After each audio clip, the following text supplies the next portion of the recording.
Hey guys, this is Lee with Untapped Potential. We're getting ready to jump into round one. Between rounds, I was talking to a buddy of mine who did a draft earlier. Apparently, he also picked up a Jace very early in his draft. And apparently, all night, he suffered from horrible mana issues. So let's hope the curse of the Jace does not affect us. Alright, so we open with a 2-land hand here while our opponent is on the draw. While our opponent is on the play, we are on the draw. We have a 4-drop, two 3-drops, two 4-drops, and a 6-drop. But read the bones, assuming we get to our third, will do a lot of favors to help keep us in the game. We're going to keep this since we have 3 draw steps to get us there, and the odds are ever in our favor. We draw another 3-drop, and we run out of swamp early. We go ahead and pass the turn. 2 turns left to draw land, and we're up against the red-white deck, meaning that if we fumble, we are not getting our momentum back. On the other hand, all the bounce spells we have in this will be extremely useful if our opponent plays renowned creatures, as we can just return it to their hand where it will be renowned no more. Okay, and all our fretting was for naught, as we have managed to get to our third land, which is a swamp. Unfortunately, we don't have a 2-drop, which means our opponent is going to punish us here with probably a very aggressive turn 3. Currently, though, all he has is a Subterranean Scout, which as far as 2-drops that the red-white deck can threaten with, is not so bad. Going on to his second main phase, our opponent seems to be thinking. He is welcome to think as long as he wants. He has 24 minutes. So he does make his third land. I was kind of hoping for a lucky moment that maybe he'd missed it, and he plays Gear for Gearcrafter to put a 1/1 Flying Thopter creature token into play. So now it's our turn, and we have drawn our Possessed Skaab. And right now, I think the most important thing that we can do is run out a blocker. We're going to actually go ahead and play the Stoneskin Drake, as it has the most toughness, and thus is less likely to get blown out, and it can at least keep the Thopter at bay while we have time to shore up our ground game. Hopefully next turn we'll draw a 4th land, in which case we can use our Separatist Void Mage to start to recover our strength on the ground, although not that I want to return either of his creatures to his hand, because they both have enter the battlefield effects. So maybe the better play next turn will be to Towergeist instead. Our opponent's attacking here, and unfortunately we cannot block because this Drake can only block creatures with flying. So we pass the Declare Blocker step and take 4 damage. We go down to 14. And in the second main, there's the Iroas's Champion, and unfortunately we have bricked on getting our 4th land. We could this turn read the bones, putting us at 12, hope to get it, but right now we need to shore up our ground game, and Deadbridge Shaman can at least chump block and hopefully trade with some of his creatures. Not his Iroas's Champion, though, which is irritating. In the meantime, we're going to go ahead and swing in the air with our 2/3, who, in hindsight, maybe I should have held up to block the Thopter. We'll see.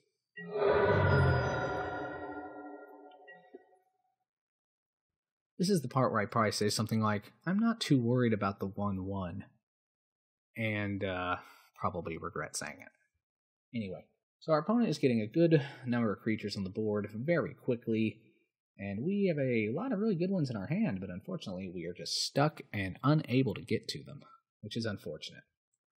Hopefully we will get our 4th land next turn. The good news is at this point it doesn't much matter what color it is. I'd prefer blue, but I'll take either. We might after that run out Return Centaur, whose 4 toughness will make it able to block a lot of these things. We'll also mill ourselves, as our Possessed Skaab will let us take back anything good that we throw away. If we live that long. Our opponent seems to be sitting here doing math, and there's Fiery Impulse, dealing 2 damage to our creature that would have been able to block, but as it dies, it does make him have to discard a card. He's probably, he discards a land. 4 is basically as many as his deck will ever need, and now he's swinging with the team. So, assuming nothing goes horribly wrong here, we're taking 9 damage this turn, and if he has something like Titan Strength on the Iroas's Champion, we're just dead. Fortunately, though, he did not. But as we go into the second main phase, let's see if he has anything else in store for us this turn.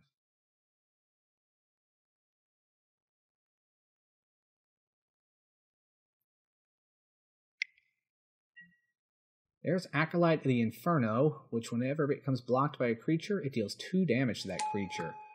Ooh, that is going to be a big problem. Made even bigger is the problem that we still have not hit another land, and thus our entire hand is useless. Except for Read the Bones, which as much as I do not want to run that out going to 3 life right now, I might as well do it. There's nothing else we can cast with this, so... And there's no point. This game's over. Let's just go ahead and go to game 2. We didn't play that one very well. We had no way of knowing our opponent was going to be this aggressive. If we had, we definitely wouldn't have kept this hand. And as is, in hindsight, I think it was still a really bad idea. So, what to do here? Well, the most important thing we can do next time is try to get some of our 2-drops. We'll put in Maritime Guard.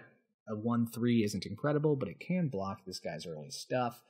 And as far as the things we want to take out, well, anything that can't block isn't good, so let's pull the... Well, no, I think we need to keep things cheap. Let's pull the Clashable. No. I'm going to pull one of the Scrapskin Drakes. Thopters here just seem to be a bonus for him and not his main objective. And even though Despoiler of Souls can't block either, by keeping it on the ground, we can maybe try a push an aggressive game against him, perhaps.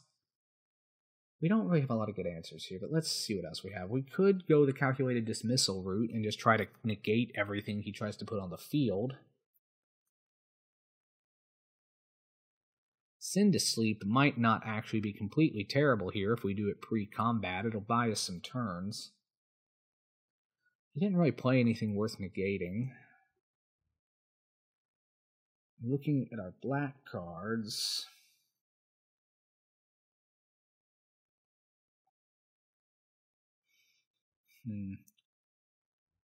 Catacomb Slug is good for blocking against a deck like his, but on the other hand, I can't quite think of what I would take out for its place since it's a 5-drop. And last time, even if we'd had it, it wouldn't have made a difference simply because not getting that far was what killed us. Let's go ahead and try playing this. We would love to play first. So once again, we have a 2-land hand. This one has much cheaper things, and it does have an Evolving Wilds, but it also has 2 6-drops and a 2-drop we can't hope to play on turn 2. We can't keep it. Similarly, this is a no-land hand. We can't keep it. It's a 1-lander. We're just going to have to cross our fingers, guys. Evolving Wilds. We're going to want blue first, so let's go ahead and get the blue. Get an island. It enters battlefield tapped. We're just going to cross our fingers and hope for the best, everybody. Didn't get there.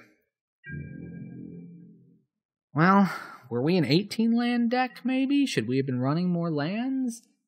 I'm not really sure what we could be doing here, folks, other than drawing better. Unfortunately, that's a really hard thing to quantify. Well, there's the swamp, so better late than never. And at least we can run out the Maritime Guard before the Topin Freeblade gets Renown. So we can still block it. We can't kill it by blocking it, but we can at least, keep it from bashing our face in. So that's pretty good.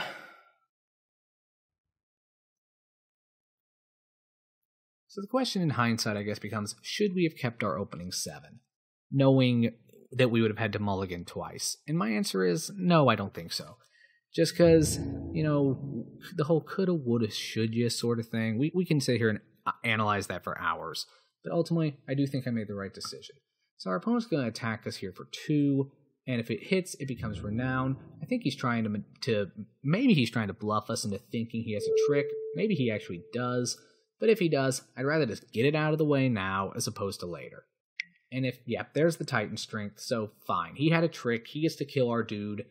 It doesn't give him trample, though, so he basically just used a card to trade with our Maritime Guard. And maybe he's trying to aggressively trade with us, hoping that, we don't get a land and thus can't play anything else next turn. Maybe that's what he's going for there. Just trying to keep our board as clear as possible. As he runs out Cleric of the Forward Order, giving him another creature and 2 more life. I mean, it's not a bad play. Just keep the pressure on us. Well, there's another card we can't use. So we're going to go ahead and run out Shadows of the Past, since we might as well do something with our turn, and we are going to pass. Guys, remind me to throttle my buddy after this. He passed the Curse of the Jason to me. It's all his fault. Maybe. Maybe it's our fault. For the record, I am saying this entirely in jest. I'm responsible for my own decisions, poor though they may be.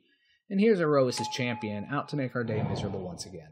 I take comfort in the fact, though, that he didn't have the Titan strength to use on that. We're going to go ahead and play Deadbird Shaman here, hope that it doesn't just get killed at the end step again, because we are going to need this to block next turn if humanly possible. And at least he didn't have anything until the end of our turn. So, he does have 4 mana and 4 cards this turn, though, and he drafted a really slick white-red deck. These things are absolute houses, and this one is no exception. So he does 3 damage to our creature, and then gets a scry out of the deal, helping to keep his deck exactly where he wants it to be. So, we do, however, also get our triggered abilities from Shadows of the Past and Deadbird Shaman. So first, he has to discard a card, and then we get a scry. And we find that the top card of our deck is a swamp. Do we put it on top? Oh yes. Because Separatist Voidmage next turn, bouncing Iroas' champion, will be a big tempo swing for us and will help put us back into the game. At least for a bit. So we take a bunch of damage here. We drop down to 7 life. Our opponent did spend all their mana earlier in the turn, though, to Lightning Javelin, though, so we have that going for us at least. We're going to go ahead and run out Separatist Voidmage here. We're going to return the Double Striker to his hand. Just because that thing posts the biggest clear and present danger to us. Yes, we will use his ability. He still has the 3/3 Vigilance, which is going to create all manner of trouble for us. But at least we have a better chance of surviving our next turn. We don't really have any answers, though, although if he will offer a trade with Cleric of the Forward Order, we'll certainly take it for the 2 scry triggers off Shadows of the Past. I'm not sure what, if any, answers we have, but we're certainly going to do our best to dig for them. We're going to go ahead and block here, as we really can't afford to take the damage in case he has a trick, and we need the trigger off Shadows of the Past to help stabilize our turn. Another swamp is on top, and we're going to need it to cast any answers we have. We're going to put it on top of the library. And he's running out the hero of Iroas again, which is fine. We start our turn. We played a swamp. We're going to read the bones here, which is going to do 2 damage to us, putting us down to 5 life. We do find Possessed Scab and Jace. We're going to put the Possessed Scab on the bottom. It's too expensive, and there's nothing worth getting back, I don't think. And then we'll put Jace on top. At least something to cast this turn who can run defense, he can eat. But unfortunately, we are completely dead on board. He attacks with everybody. If we block the Double Striker, he gets through for 5 with the Free Blade and the Cleric. If we block the Free Blade, he gets in for even more, and our opponent knows it. Gross. Well, we're going to let him have it, though, so we are going to go ahead and declare our blocks, and we're going to go down with the ship. GG. Well played, we say to our opponent in the chat off screen. And this is the part where we roll over and die.